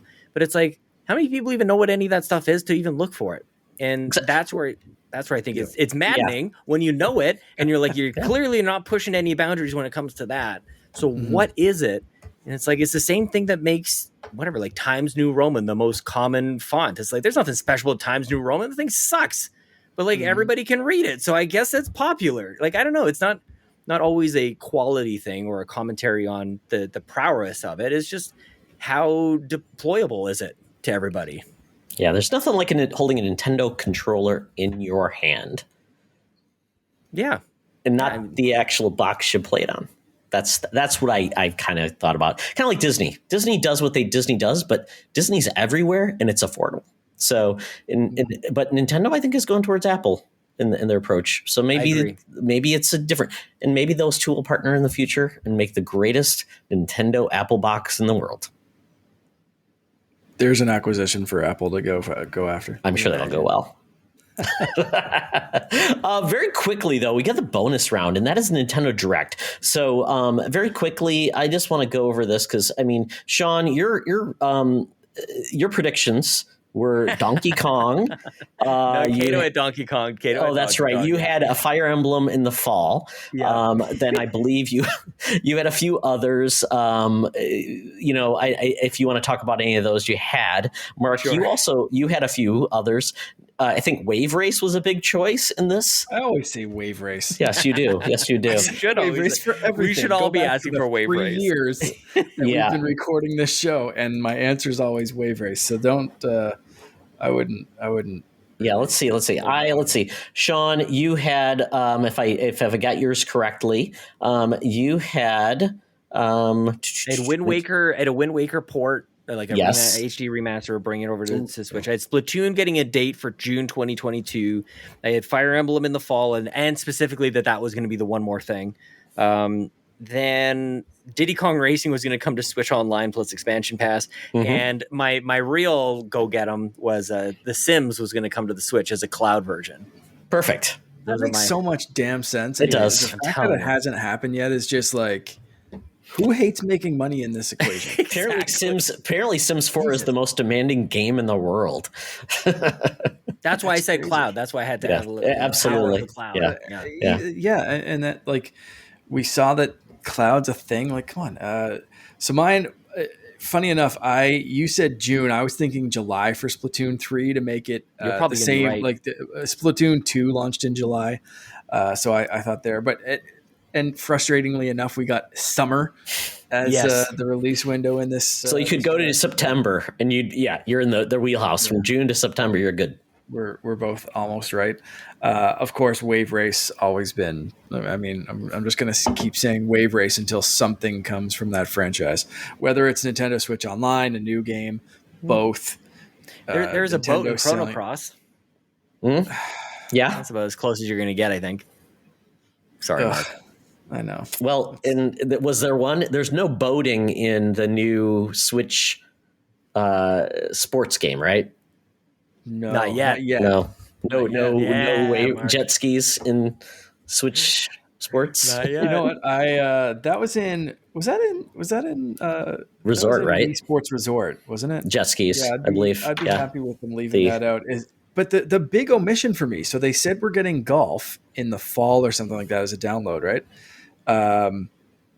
As like another addition. So I'm hoping they keep adding things because I want frisbee golf.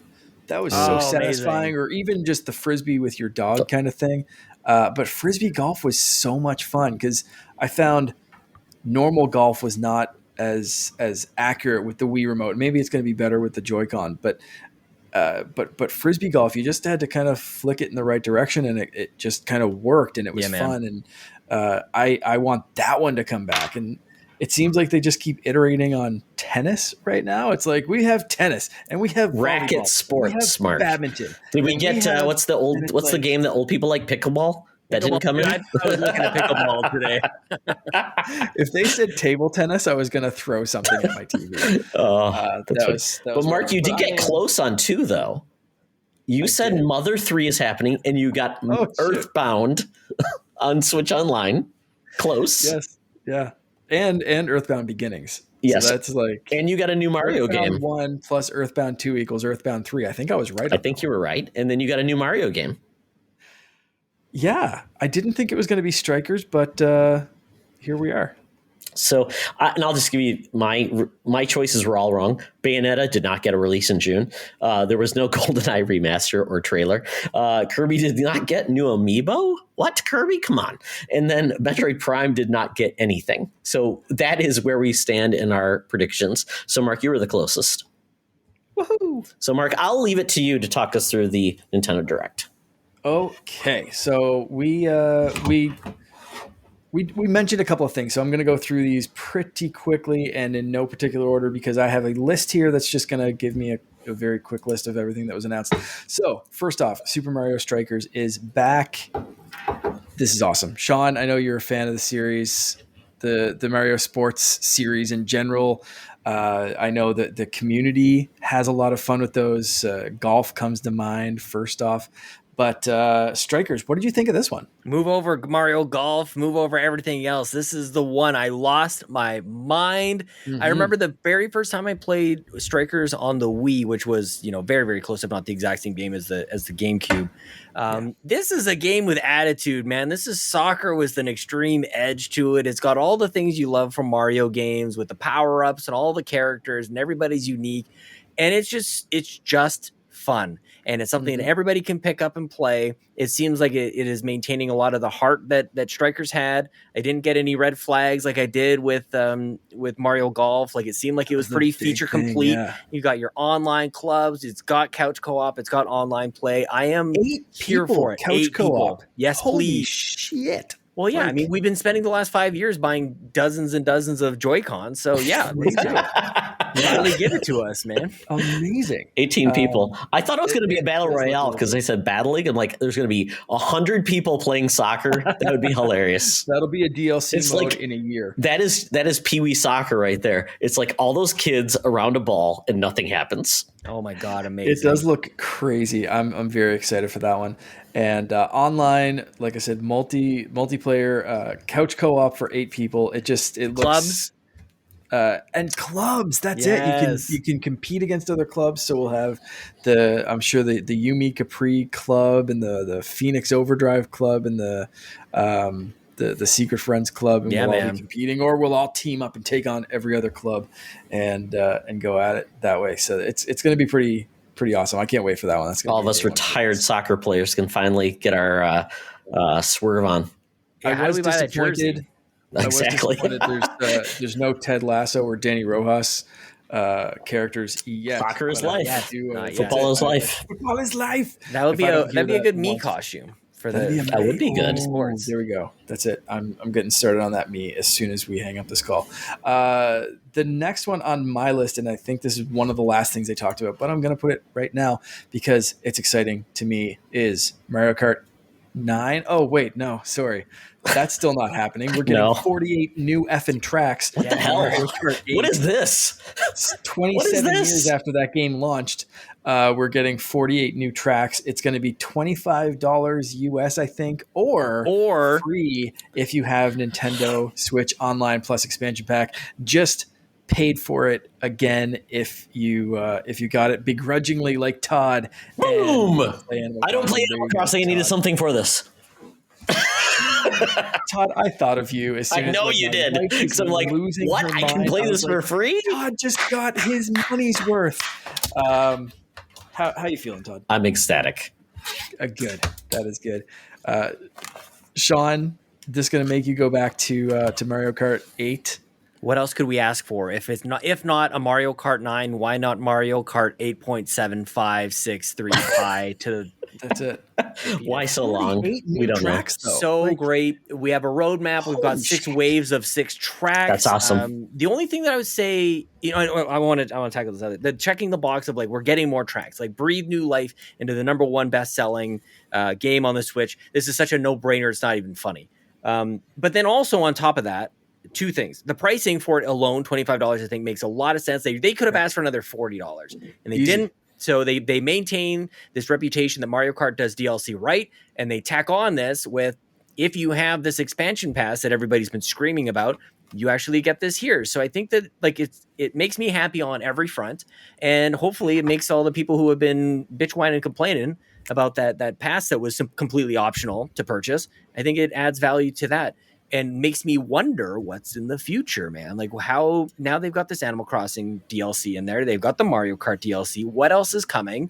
And I think that to me is much better. When I think about what should I be looking forward to from this pass, it's not old games coming back and available in a sort of virtual console kind of thing.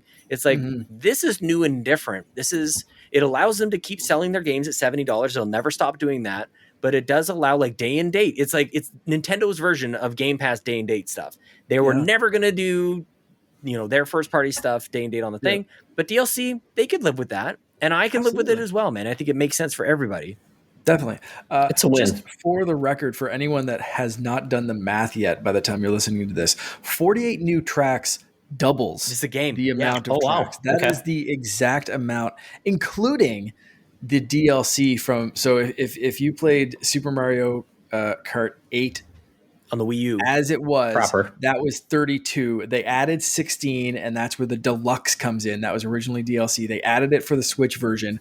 So we have 48 tracks right now. Yep. And they are literally doubling that game. So they're basically just like, here's another, like, this is essentially, aside from a new gimmick or something, this is a new game. Now, it's Mark, wild. do you think, because I feel like they did this with the DLC on the Wii U, that as we get a little bit closer, maybe there's certain waves that come with other characters as well? Like I feel like we got I'm like hoping so. Isabella when the Animal Crossing track came along. So yeah, that was where I was halting myself a little bit earlier. I'm like, everything's great, new tracks, this is all awesome, but I also want characters too, please, if I can. Well, yeah, I mean, I've been streaming a bit more with my wife, and one of the games we play is Super Mario Kart 8, and that's one of the things I always say. I'm always going through and picking a character, and I'm always like, I wish this character was in this, or I wish that character. And there are a ton of characters, but I'm right there with you. Toon That Link, I'd please. love to see, just a few more sprinkled in there. Come on, it's That's very 48 cool. new tracks and 3 more characters. Like Who is everybody wanting for Smash that didn't get in there? Who's somebody like put him in Mario Kart? Gino. Gino, there we go. Can you imagine Gino in Mario Kart after all this time? That'd be amazing. Wave racer guy. Yeah, Because he can ride a wave racer on the track, just put wheels on it. It's like in like the trailer you put your jet ski on. That's what he's driving. That's what I was just gonna say. Yes, 100%. I'm on board. I will never pick another character. Remember, Or you've got a that's a truck great idea. pulling the guy on the jet ski. That's what it is. It's like double dash. The guy in the truck. I'm on board. That's going to be the love gimmick it. for 9. It's going to be your cart's being dragged behind it. It's tow truck Mario Kart. Excite truck plus Mario I Kart. love it. And that's man. going to be. I know Nintendo so well. It nailed it. 100%. Soundbite of the night. So the next one, we did mention it already, Wii Sports. This is Nintendo Switch Sports. Is this a paid game? Is this online? What is this? Seems to be a paid game, but they're adding to it as it goes. They're already giving us a bit of the roadmap. Like I said, we're getting golf. We're getting the different mode for soccer where you can play with the leg strap from Ring Fit. Ring Fit. Yeah. What do you guys think of this? Like my wife was like losing her mind. Yeah. I'm very excited because anything I can play with her that we can both have a good time and just understand it instantly. Wii Sports for me is always going to be the game that my grandmother beat my brother playing tennis the first time we broke it out. And it's going to be special for those kind of reasons. So do you guys have that same nostalgia for Wii Sports? Are you excited for this? Huge Sean? nostalgia, man. Yeah. Yeah, absolutely. This is Nintendo does this amazing thing. I remember when the NX was revealed, the Switch was revealed, and they just showed the games. They showed you playing in the car and carrying on the roof and everything. But they didn't say anything about the touchscreen. And I feel like if they did, people would be like, "Oh, this is just a mobile thing. It's just a tablet." Yeah. But they didn't. And months went by, and people were like, "I kind of hope that it's got a touchscreen." And then it did, and we were happy. And I feel like it's kind of the same thing with this, where maybe if they launched the Switch with a Wii Sports kind of successor, be like, "Well, of course you are." Like that Right. doesn't really wow me, but it's been long enough that we've grown kind of hungry or thirsty for this, and now here it is. And of course, this is bringing back memories from. I'm sorry, where's my walker? 15 years ago, 16 years ago, 2006, whatever it was. Mhm. Wow. Absolutely incredible. This is, with a couple of additions, this battle bowling mode, this 8-lane at the same time, play with your friends. Yes, please. I just a total full of joy kind of moment on this Nintendo Direct for me. Todd? I have missed Wii bowling, all of these things so much, and it was just such a no-brainer, and they screwed it up so much on the Wii U with that sports club where the way they made you pay for it was just dumb. And it was like, I can't wait for this. I want to play 100-pin bowling again. I love this. This is, we got 1-2 Switch instead of this, and that just feels like such a miss, but I get it, Sean, what you said. It's like it was making Switch its own identity, not distract and make it feel like it's a Wii successor. So, but I think the fact that we're getting this now is fantastic. But once again, it was just a little unclear if this is going to be a fully purchasable game or if it's going to be like a service game. But I'm fine either way. Yeah, for sure. I guess we'll see. Yeah, because they'll announce that, but it's coming pretty soon. So April 29th, we're going to find out, and there's going to be a test run for that one the end of this month. So we're going to be testing the online features of I think they said at least 3 games in that little weekend trial. Perfect. So we're getting this really, really soon. It's pretty great. They finished it off with Xenoblade Chronicles 3, so I'm going to throw that one in next. are you guys big Xenoblade Chronicles fans? What do you think of this? Oh, this is a Todd game for sure. Todd, take it away. Yeah, definitely for me. Yeah, the game that sold 2 million copies on Switch was how they ended the game. Metroid Dread has sold more copies than this game, so I just think this is like this is the most Nintendo game that is just for a few people. Right. I'm buying. I'm day one. Of course you are. I love Xenoblade Chronicles Definitive Edition. I still need to play the second one. This is kind of like I'm basically when that test fire happens for Switch Sports is when I am done. I have until then to finish everything in my backlog, because after that it's that, and then it's triangle strategy. It's all these other things. Mm-hmm. This game looks great, and it also kind of gave us a sense of everything that's happening until the time that we may really want to know what's happening in Nintendo Land. Like, what's our October game? September. What's our November game? This was September. I think that's why you got this game as the one more thing. Todd was just like this kind of capped off. Yeah, it seemed weird too. They said they were only going to talk about first half games, and they we're going to push this a little bit to the envelope. Which is fine. One that's coming sooner, Fire Emblem Warriors. You guys, that broke hearts when they showed it was totally a Muso game. Yeah, I was watching Jeff Gerber like, no Muso, and I'm like, oh no. We'll skip past that one and go. You already mentioned voice acting for this one, which just seemed weird, which they didn't have to do, and I'm glad they did. Yeah, kind of a neat addition. Did you guys play original Advance Wars, Sean? I tried it. No, like into the series. No. Okay. I have huge nostalgia for that series, so I'm very excited for this, but still kind of curious of how much can they improve a Game Boy Advance game to make it justifiable, even if it's a package. So I do want to see, and I think voice acting's one more little tick of this is worth $90 or whatever it's going to come to with tax in Canada. Wow. It's wild. Right? Is it really a $60 US game? I think it's full price. Well, it's 2 games, right? Yeah, 2 games. No, that's the same. I'm still. You see, you're in the same. That's not how I thought of this game, but okay. Yeah. No Man's Sky, the next one on my list, coming to Switch. This is an impressive game to fit on. Is that a it's not a streaming one? It's a real game. No, wow. Seems to be legit, and from the stream looked good. Yeah, looked decent. Yeah. I thought looked better than MLB The Show. I think. Switch game. Which I will say, speaking of MLB The Show, what the hell was that narration? And they showed a puppet at the end. I'm like, what is going on? There's a puppet man at the very end. I'm like, who is that puppet? Who is that puppet? Sean, tell me who that puppet is. You've got a Toronto Blue Jays hat. Who is that puppet? I don't know if he's. It seems might be weird. Might be stereotypical. Might be insensitive. Actually, very odd. Another thing we saw, speaking of weird, Kirby Forgotten Land. Oh my gosh. New trailer. Mouthful mode. I've got that down. You become a car. You become a slot machine. You become like a traffic cone. Yep. I don't understand it, but I love this game. Look, Mario became a dinosaur. Kirby can do whatever he wants. Put your hat on anything. Put Kirby's mouth on anything. Oh my god! And this one's coming soon. This is March 25th. So I'm all down. We're gonna get to experience. No new amiibo though. We don't get like a Kirby car amiibo yet. That's okay. Yet. I'm still holding. 3 years later, they'll bring it. Bunch of classic games. So we got Force Unleashed, Assassin's Creed, the Ezio trilogy. Mark, that Force Unleashed game. That is the Wii port. Is it? What are they doing? What are they doing? Star Wars, man. Star Wars is the 360 version would be perfect and easy enough. It would. How much different is the 360 version of the Wii port? HD versus SD? It's not HD at all? Well, they up-res the SD assets.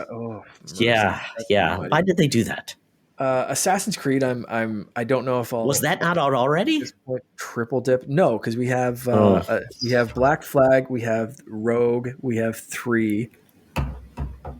So the Ezio trilogy is a good get for this one. That's all right. I don't know. I have that game on all those games on everything, but I have the full Assassin's Creed, every single game they've ever released on Xbox.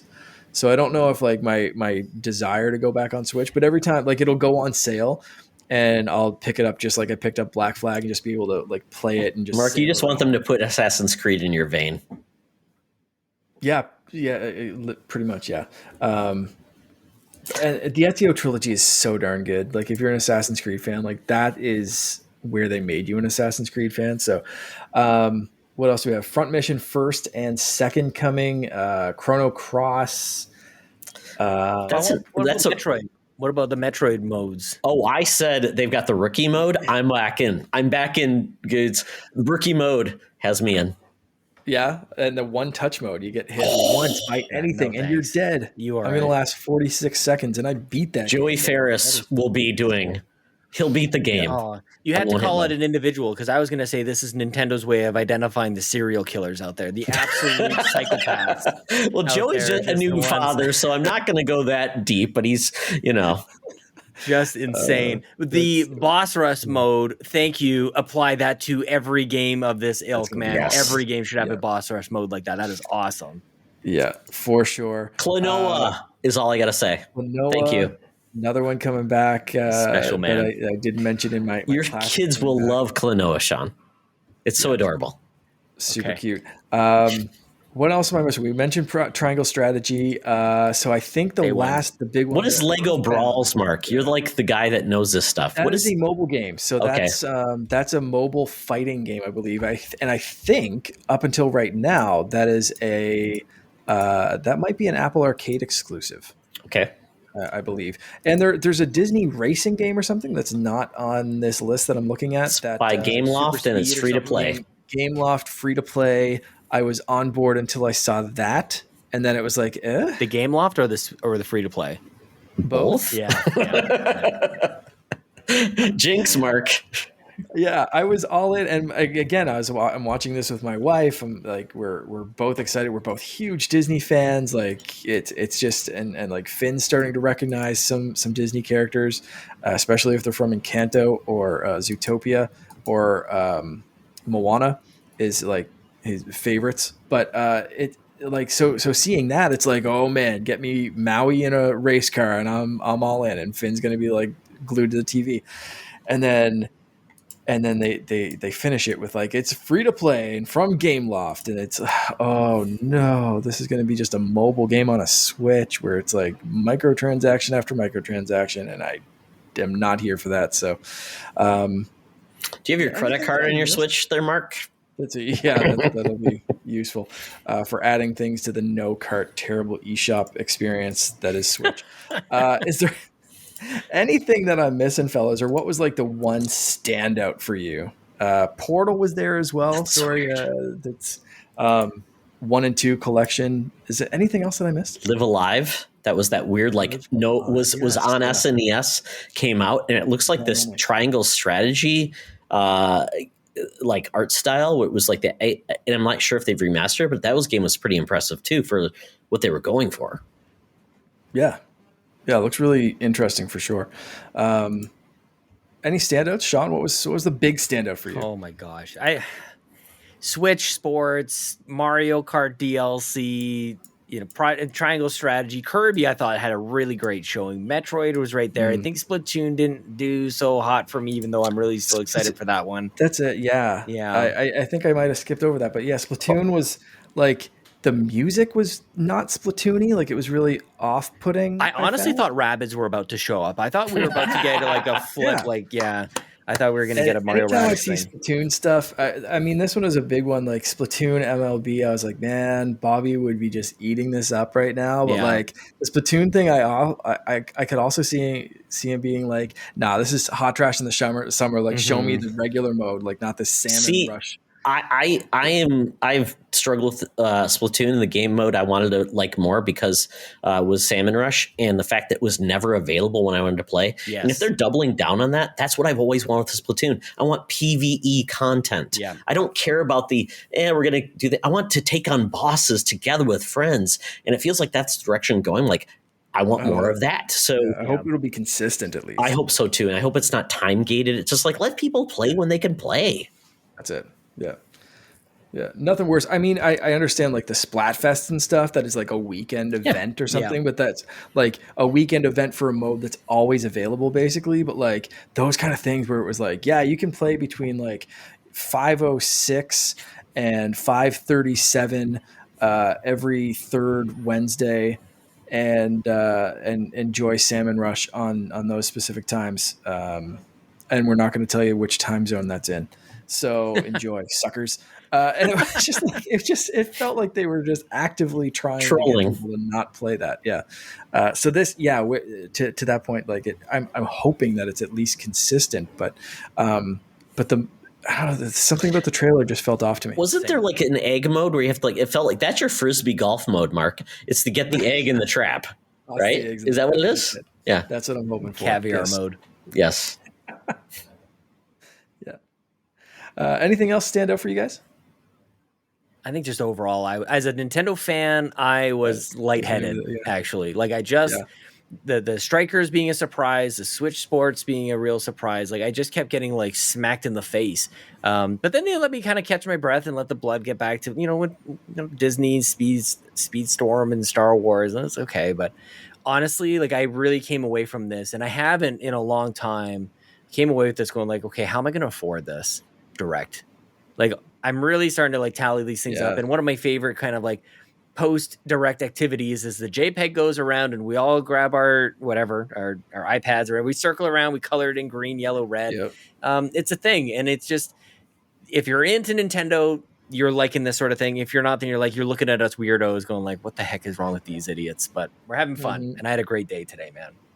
It was a really good showing. Todd, what was I think that the hardest one to please out of the three of us for Nintendo stuff? What were your takeaways from this Direct? They just really nailed a lot of just bizarre things that were like, that's really in my wheelhouse. So Klonoa was cool. Portal for nobody in Nintendo has ever played a Portal game. That's really cool. I mean, I've always asked for more Mario sports games. We don't get Mario Sports Mix or the NBA crossover for some reason. So I'm glad we're getting that. We got a puppet. Cool. I think it was so dumb. But then the rookie mode in Metroid Dread, because I wanted to play more of Metroid Dread, but I hated the fact that I felt like, God, I've got to recognize the boss movements and things like that. And like Mark, you said, yeah, just do it for 25 times. You eventually get them. Like, that doesn't sound fun. So I'm glad they're adding difficulty modes. That's awesome. Open it up to more people to play that game, and maybe it'll sell another million. Great. Nintendo Switch Sports, awesome. And the fact that the adding more value to NSO makes me so happy, because I'm not an Animal Crossing guy, and a lot of people aren't. And the fact that they're adding this in to a game that is their most popular game on their platform is a huge deal. So I love that that's an option. For sure. Yeah. I'll echo everything you guys said and just say, it was a great show for sure. Perfect. Now, don't ask them for anything else. They're good until whenever it's going to be an E3. Like we're getting E3, and then it might be it for, the last one was September, so we might see one after there. So we'll see what's happened. Maybe Zelda will finally show up in September. Who knows? You'll be waiting. We'll all be waiting for Zelda and maybe voice acting. Yeah, blame Todd. That is it for our show. This has been a fantastic time. Oh my goodness, we went long, but that was for good purpose, because we're having a good time. We only get a Nintendo Direct every 4 months, so this is well worth the journey. So with that, Sean, tell people where they can find you around the web. Well, thanks guys for having me on. It's actually just, it's very cosmic that I think we were supposed to record before tonight. So it just worked out that Direct was announced. We got to chat about this. It was, a long time coming, man. People can find me on Twitter and on Twitch at Sean Capri. It's Sean like Connery, Capri like the pants. And I do a number of shows, including the Xbox Drive, the Nintendo Drive, where of course we talk about Xbox and Nintendo. And I hang out I have sweet hangs with strangers from the internet on We the Gamercast every single week. You can find everything we do at patreon.com/YumiCapri. So good. So much fun. Sean has put up with me and my antics for years, so I appreciate that. Mark still does it, but he's my co-op husband, so we have that in common. So Mark, tell people where they can find you around the web. You can find me pretty much everywhere at _Canardian. Haven't done any Twitch streaming in a couple of weeks. I've been pretty bad at that, but there's my son's sleep schedule's been all over the place, so sleep comes when we can. So that's my excuse, and I'm sticking to it. But otherwise, you can find me Instagram, Twitch, Twitter, everywhere at _Canardian. Mark and Loren are a pleasure to watch on Twitch together. I would think Sean and his wife, Chelsea, should also do the same. Try to figure out what weird things you do. Like Mark apparently cannot open a banana like a normal person. So we'll go with that. Sean, I almost got one the other day. Just bite it from the I bottom. almost did it. It's funny. Chelsea and I are like really like we're ships in the night, man. We pass each other, say, hey, oh yeah, we're still here, and then we kind of like take turns. We're on shift. We're on shift duty, man. Until the next Fallout game comes out, and then you'll play together, right? I'm telling you, man. Yeah, well, that PlayStation 5 eventually, like, we're on a list of some sort, and that's for her, really. So That's so crazy. it's nuts since before Christmas. Oh, wow. Well, you can check me out at Toxtra. I'm tilting at the world. I'm the old man on the internet trying to make the just companies behave and go where they need to go and take care of patrons who want the internet to be just. So with that, everybody, thank you for joining us. This was a pleasure to join us all together again. But with that, I say thank you, Sean. Thank you, Mark. And remember, folks, it's always better to game together. This podcast is part of the Secret Friends Unite podcasting network. Visit secretfriendsunite.com for more great shows, articles, news, reviews, and more. Secret Friends Unite podcasts are available on Apple, Google, Spotify, and other podcast services around the world. If you'd like to be part of the conversation, you can join us on Facebook or our new Discord server, or follow @SecretFriendsU on Twitter. Please subscribe to Secret Friends Unite on YouTube and visit our merch store at tpublic.com. Just search Secret Friends Unite. Thanks for listening.